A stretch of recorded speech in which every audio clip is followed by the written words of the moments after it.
It's like the good old days, right? You can see our newly renovated old team meeting room. We got a little bit of soundproof on here, so you can have a little bit of privacy. You know, block this off to where Coach Carrier actually sits like 3 feet on the other side right there, and then sometimes Gibby's here or whatever, and they try to scream themselves, but still got the weight room. You know, you can hear that music in there. So this is still going to be a renovated area at some point, but have made it a little bit more functional. It does make you appreciate the new one that we have. You know, and the reason we're not in there, I think everybody knows this, but the reason we're not in there is because they're redoing the training room underneath it. And they're nervous about 120, 200 to 300 pound people sitting in a room that might just collapse and set us back for a whole year. So as long as we're making progress, we'll deal with about anything. You know, so there's a rumor that we started spring yesterday. I don't really agree with that. We started on Saturday, which you guys will be able to see the guys in an actual helmet and jersey and you know, with the NCAA rules and regulations, you got to have some non-contact practices. We've been, you know, together, I think, with them after recruiting. You know, for this, I believe, is the 4th week. I think Mike had him for like 2 weeks. You know, and then we came back and had some off-season stuff for about 3 weeks. Wanted to get started, which really what we're doing this week isn't any different than what we did last week. It's all, you know, we're still lifting a lot. We're installing things. We've been able to meet with them, you know, for a couple hours a week the previous 3 weeks. That's not a whole lot different than what we're doing this week. Can go do some instructional stuff outside. It is a little bit more beneficial to be able to go out there and count it as one of the 15 days, because we can use a ball and stay out there for some, you know, some real non-competitive stuff, you know. So that's where we're currently at. We'll do the same stuff tomorrow, and you know, we're not out there very long, and it doesn't even really look like football. But Saturday we'll turn the page and start having a little bit of resistance with each other. So you guys know the schedule. That's why we're doing that. I haven't really explained that to anybody. There was an article written yesterday, I guess, that explains everything else that we're doing in spring. So I'm not going to go into it. If you guys got questions, we will we can talk about them. But you know, excited about this group, 2018 group. Probably the most veterans, obviously offensively the most veteran unit that we've had since I've been here. Defensively, feel good about it just based on Gibby going into the 5th year. And it seems like he's been here for a while. He's been here 6 years. He's been here forever, but coordinator aspect of it for the 6th year gives everybody comfort. And you know, just like where the guys are right now, and wanted to get started. So looking forward to a good spring. You know, I like how it's broke up. You think it will reduce the monotony of spring football that everybody deals with. You can say, well, how can you get tired of practicing football? Well, I can assure you these guys get tired of practicing football in the spring now. So being able to have breaks with spring practice and with Easter break, I think will break up that monotony aspect of it, and then we'll finish earlier than we ever have, which means we'll have more time to heal and get ready for the actual season. So you know, the 6th and 7th of April should be a good spring weekend. You're flipping coins on whether the weather is going to be appropriate or not. Nothing you can do about that, so you just deal with it and roll through it. But it'll be a good weekend. Obviously, it's a big weekend with you know, WVU athletics and WVU Medicine Children's, the relationship that exists there. My man Wolf here does a great job of cultivating this relationship as well. But the whole weekend's going to be about the kids, obviously football, and then the kids as well. put something out on my Twitter a little bit ago, just as far as the partnership that football has with Jeff Hostetler, who that relationship's existed for many, many years, and want to continue to strengthen that relationship. He does such a great job over at the hospital, with his foundation, the House Foundation.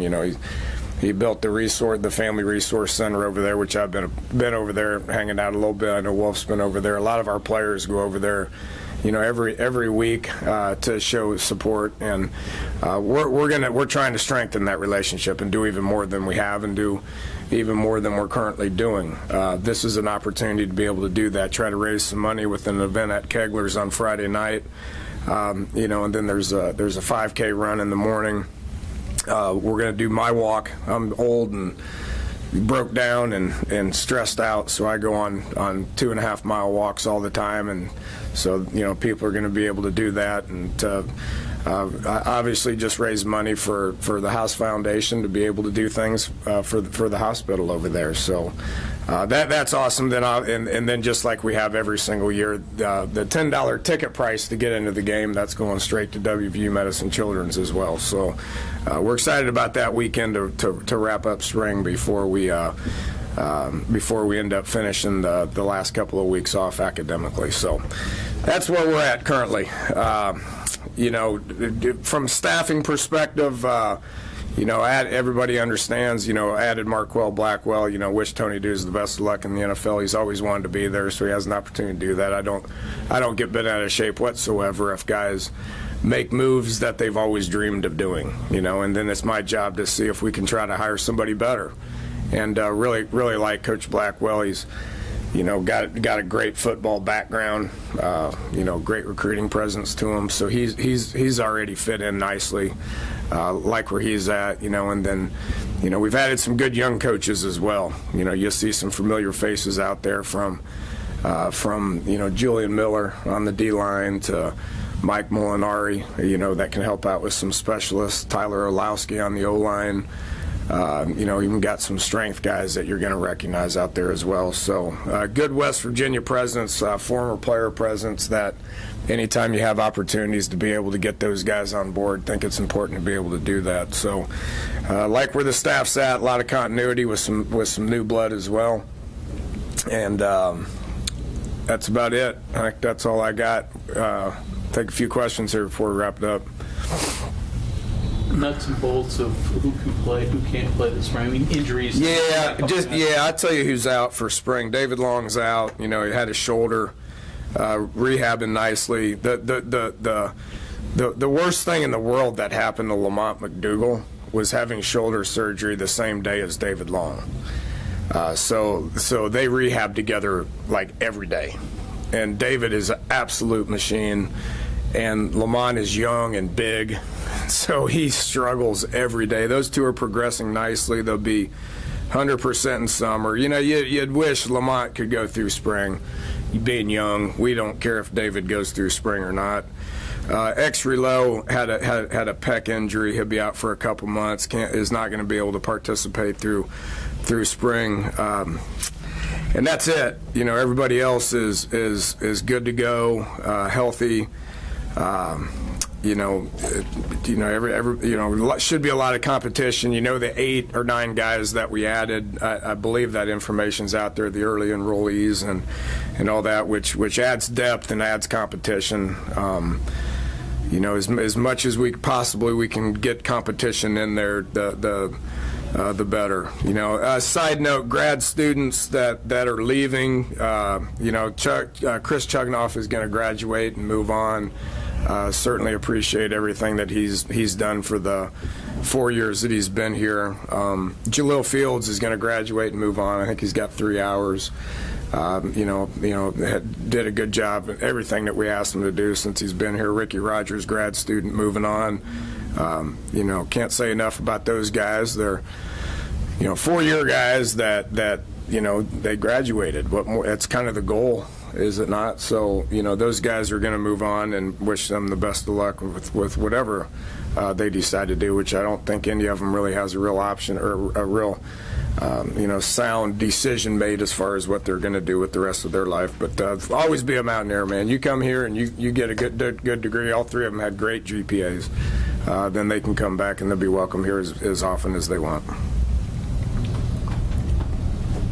How's Will been doing since his? Good. Yeah, he kind of played a little soft toss in the bowl game, out there. But he took the month of January and they started throwing with him. It was interesting in talking to the doctors and all that. I mean, you say, well, he's good, he can grip a ball, so just go ahead and start ripping it. But if you don't use these muscles up here for about 6 months, then you need to be smart, because if you get out there and start ripping it around without these muscles developing, then you can do some real long-term damage. So they put him on a pitch count in January, which cranked up. And by the time we got here, after recruiting in February, he's been 100% full go. Looks good physically. Sounds good mentally. Really is he's exactly what you want in a fifth-year senior. I mean, it's just things are slower to him, and he's out there coaching those other quarterbacks. Jack Allison and Trey Young. He's out there coaching those guys up, which that's what you're after. Trey Young. Yeah. What'd I say? Did I say Trey Young? Has anybody heard of somebody by the name of that? Yeah, evidently it is. I mean, heck of a player. But Trey Lowe. I'm sorry, but Trey Lowe. On that topic, one less than maybe I think people expected when they walk in today, but is Trey Young does he make? It's your fault. Does he make? Does he factor in? Is he still playing outfield?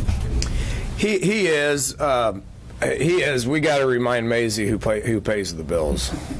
He traveled with. If he ain't got anything going on, he can go practice as much as he wants to. That's fine with me. I mean, he's done it his whole life. He's been a multi-sport star. He's coach's kid.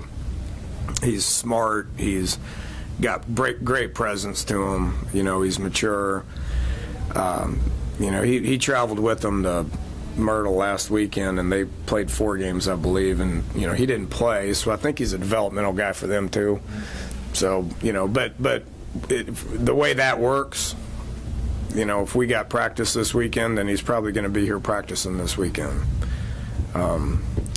If they're going to use him in a game, then I may let them skip a practice in order for them to be able to play him in a game. And I've talked to Randy about this, but he's pretty important to what our future is here. So there is a expectation of him being able to, and he does. He sits in all the meetings, and he's got a great attitude. He's exactly what you want in a kid that really actually should be in high school. Then did you have with Jaleel out and Lamont gone or hurt? Do you have enough defensive linemen to get through spring? We're thin. And we're not in the best position there. We feel good about Zeke Rose. He's taken on a huge leadership role. Had a great year and just kept getting better and better and better. And Reese, Donahue, I mean, those guys are real solid. They give us a good base, right there. But Darius Stills is playing nose now. He's got a nose tackle body. And then Brennan Thrift is a guy that's thick that we're putting in there as well. But we're thin. You got Stone Wolfley and Jeff Pooler, who are younger guys who are at that point where they need to start contributing a little bit more than they have. Other than that, we're looking for freshmen to come in and play, and we're probably still beating down the bushes out there for some transfer guys that might be able to come in and play as well. It's a concern right now. We're out there looking to see if we can fix it. Overall goals you want to accomplish this spring for the team, and also part 2, what you want to instill or install in this team through spring practice. Just competition more than anything. I mean, there's all kinds of things that we'll talk about over the next 15 days, from and the list that I have is too long to get into, but just, looking back at what every year is different. I mean, I sit in front of them and I say, look, guys, in 2017, we turned the ball over more than anybody in the Big 12. You think I'm probably going to say it to them? Yeah, I am. Okay, and we'll focus hard and we'll do different things to be able to emphasize, not turning the ball over, so to speak. There's been, in years past, we've had less fumbles than anybody in the Big 12. We've thrown less interceptions than anybody in the Big 12. I don't think it's anything that we're doing from a practice point of view or an emphasis point of view. It's just, you look back at what you did and talk about how you're going to get better. With that said, this 2018 is a different team than 2017. And we got to understand that. We got to really just sit there and practice and identify our guys and identify the position battles and figure out, who this team is and who's going to start before we figuring out what kind of team this is and what kind of goals we need to set. So, when you went back and looked at self-scouted yourself, was there anything that you did you were like, well, we did this better than we thought we did? We improved our scoring. We finished drives better with touchdowns. I think we're about 68%, which was higher than it's been here in the past. The last couple of years, and you guys we've had multiple conversations about this. Need to score a little bit more. Got to finish drives with touchdowns better. We did that pretty good last year. I think the Will Greer, David Sills connection had something to do with that. On the flip side, we've been pretty good at preventing touchdowns, drives ending with touchdowns. Well, we weren't very good with that last year, So that's one example. And again, there ain't enough time in this to be able to say we got to improve on this. Our punt coverage has been pretty good the last couple of years. It wasn't very good last year, and Billy had something to do with that. Our personnel had something to do with that. We just we didn't do a very good job. Got to improve on that.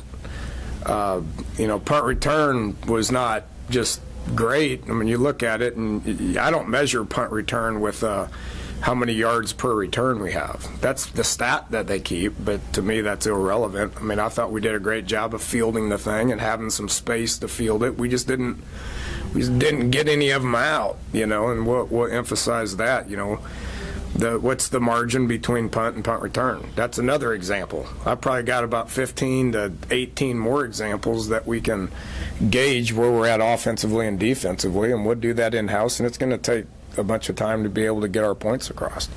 We'll take something a day, and we'll try to get a little bit better at it. And that ain't going to change over summer, and that ain't going to change in August either. You mentioned some special team stuff, but place kicker, you have a couple of guys. Do you spend any time on that in the spring, or do you just compete with them? They'll start compete. They started competing yesterday.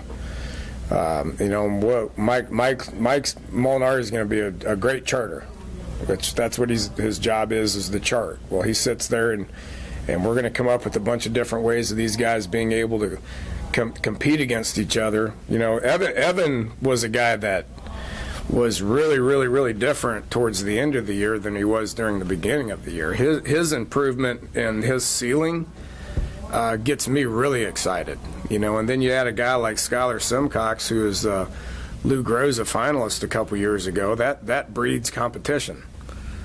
So being able to put those guys in as many different practice situations as we possibly can to be able to let those guys compete, I think will pay dividends. And need to do the same thing at punter.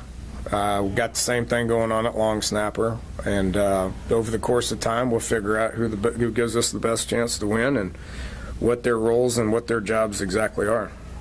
Don't know right now.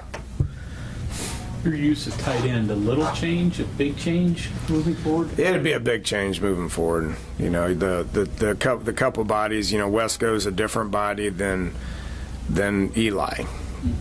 So we'll be able to do different things, and then Giovanni Haskins is a different body than what we've had here since I've been here, and then we got a couple that we recruited that are coming in as well. So I think and we're still playing with stuff. So what the end result is, I don't know, but it's pretty exciting to be able to mess around with that stuff. That's for sure. Dana, did you add anybody is on scholarship this year? Not yet. We will have room to add a couple. I could probably tell you who they are, and I think I'd probably end up being right, but I'd rather let those guys compete hard in spring and summer before we technically can put them on. We can't put them on right now without triggering initials and all that, which we can't do. But it happened probably sometime this summer. The Allison kid, how does he look? Jack, good, tall, spins it around pretty good. Is still young, hadn't played a lot. You know, did a good job on scout team for us all year. Gives us a good another option at quarterback. I will say this. I figured out if you don't want short quarterbacks, don't recruit short quarterbacks. Not to say I don't. You know, they've had some great shorter quarterbacks out there. That's been excellent. But those three look different than what we've had. What do you expect from your running game? You get a little bit different. Need improvement. Yeah, I don't know if we're going to have a feature 1,000-yard guy. That'll work itself out. But you know, the three we got back there now with Kennedy and Martell and Sink. Those guys look pretty good to me, and it's going to be fun to watch those guys compete. And you know, the run game probably is a little bit more. It has a little bit more to do with what those guys up front are doing, how they're targeted, and how much mass they have, and how they can move people. I think we'll have a ton of success with it. You know, exactly who are going to be the guys that are going to end up doing that, don't know. Any significant position changes? Well, it's written. I guess there's an article written about that. That I didn't know about, but there's some. I think they were mentioned. You know, I mentioned the nose. Tonk's going to Mike.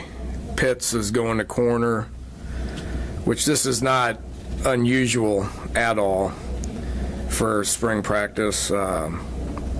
You know, Drayvon's going to spur. Drayvon's played them all. He's been here as long as I have. He's going to spur. Timmons is going to fullback. Don't know if that's a big deal. That's about it. And we'll move guys around some. You know, what the depth chart is and what it's going to be, I can assure you, is two totally different things.